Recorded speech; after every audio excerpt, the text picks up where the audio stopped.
আমি দর্শন বিষয়ে পড়াশোনা করেছি এবং আপনাদের অনেকে আছেন যাদের কোনো কেউ আত্মীয় স্বজন আছে অসুস্থ, বিভিন্ন চিকিৎসার প্রয়োজন। আমি কি আপনাদের কারো চিকিৎসা করতে পারবো? পারবো না। কেন পারবো না? আমি তো দার্শনিক, আমি তো ডাক্তার না, আমি তো ডাক্তার বিষয়ে পড়াশোনা করি নাই, সো আমি পারবো না। ধরেন আপনাদের প্লেন ঠিক করতে হবে, তাহলে আমি আপনার প্লেন ঠিক করতে হবে পারবো? আচ্ছা, পারবো না। ধরেন আমি প্লেনে উঠলাম, আমার 20টা বন্ধুরে নিয়ে উঠলাম, আর আপনারা 5 জন আছেন প্লেনে। আমি বললাম যে আমি এখন প্লেন চালাবো, দিবেন? 5 জন দিবেন না। কিন্তু আমি বললাম আমি তো সংখ্যাগরিষ্ঠ বেশি, আমার বন্ধু 20 জন আছে, তারা পারমিশন আমাকে বলছে আমি প্লেন চালাতে পারবো, দিবেন?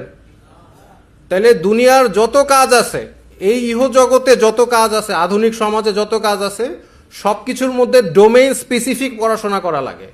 ডোমেইন স্পেসিফিক, যে বিষয়ে একটা বিষয় ভিত্তিক বিষয়ে আপনার অনেক বছর পড়াশোনা করার পরে তারপরে সেই বিষয়ে আপনি কাজ করতে পারেন। বলেন তো কোন বিষয়ে কোনো বিষয় ভিত্তিক পড়াশোনা করা লাগে না? কেউ বলতে পারবেন? রাষ্ট্র চালানো। রাষ্ট্র চালাইতে কোনো পড়াশোনা লাগে না।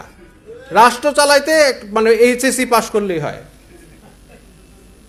এবং এই কথাটাই সক্রেটিস 2500 বছর আগে বলে গেছে। সক্রেটিস বলছেন যে আপনি যখন জাহাজ চালাবেন, তখন আপনি যদি ক্যাপ্টেনকে জাহাজ চালাইতে না দেন, তাহলে তো যে কেউ যে পপুলার, যে সবাইকে উদ্বুদ্ধ করতে পারবে, সে যদি জাহাজ চালায়, সে তো জাহাজ একদম ইয়ের ভিতরে ধ্বংস করে দিবে, ডুবাই দিবে। তাহলে আপনি জাহাজ চালাবে কে?